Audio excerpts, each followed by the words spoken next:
आपने भाजपा को क्यों छोड़ दिया, इस्तीफा आपने क्यों दिया और पद क्या था आपका?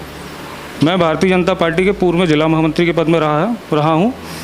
यहाँ पर भारतीय जनता पार्टी की जो योजनाएं जो मैंने पहले ही बोला कि जातिगत जो भेदभाव हो रहा है, इसके कारण मैंने भारतीय जनता पार्टी से इस्तीफा दिया। और साथ ही साथ यहाँ के जो लोकल विधायक जी हैं, उनके द्वारा जो ऐसे कृत्य कराए गए, आदिवासियों की ज़मीनें लूटने से लेके व्यापारियों से मारपीट करवाना हो, पत्रकारों को उन्हीं के द्वारा पिटवाया गया वहाँ पर।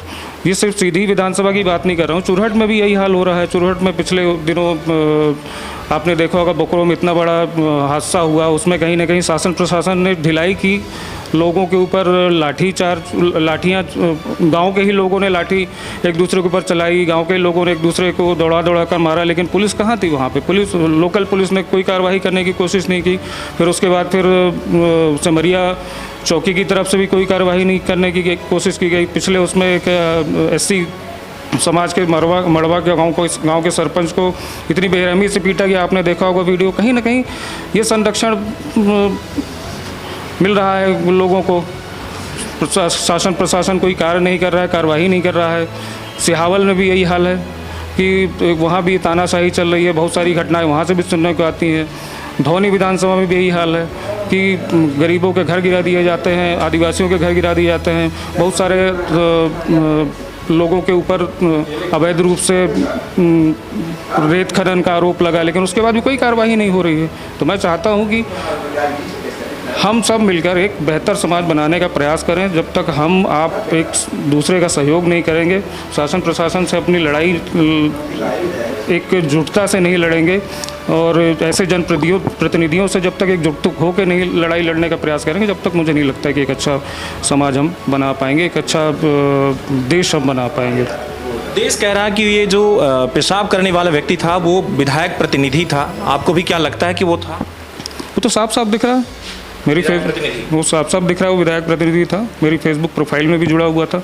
हमेशा आपने देखा होगा कि वो विधायक जी के हर कार्यक्रमों में शामिल रहता था। उसका एक लेटर भी जारी हुआ था जिसमें उसमें साफ साफ पेपर की कटिंग में भी दिखाया गया कि विधायक प्रतिनिधि था।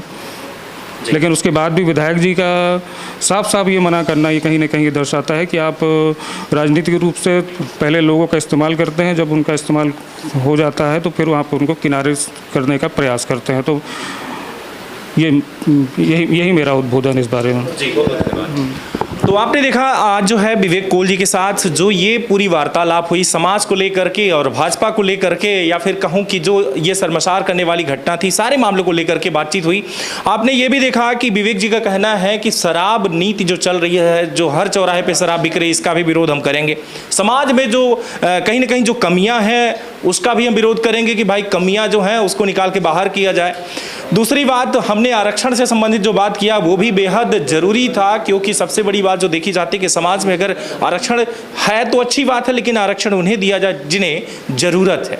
अगर बिना जरूरत के कोई चीजें दे दी जाए तो वो कहीं ना कहीं हमारे लिए ही घातक हो जाती है। जैसे आपको बता दूं कि अगर मुझे बुखार है तभी एंटीडॉक दिया जाए, नहीं तो फिर उसका कोई मतलब नहीं है। उसी तरीके से आरक्षण भी है, उसका कोई गलत फायदा उठाया या फिर बात देखा जाए कि अगर कोई सिलेक्शन हो रहा है तो आरक्षण के आधार पर नहीं बल्कि उसके क्वालिफिकेशन के अनुसार होना चाहिए। बहुत बहुत धन्यवाद।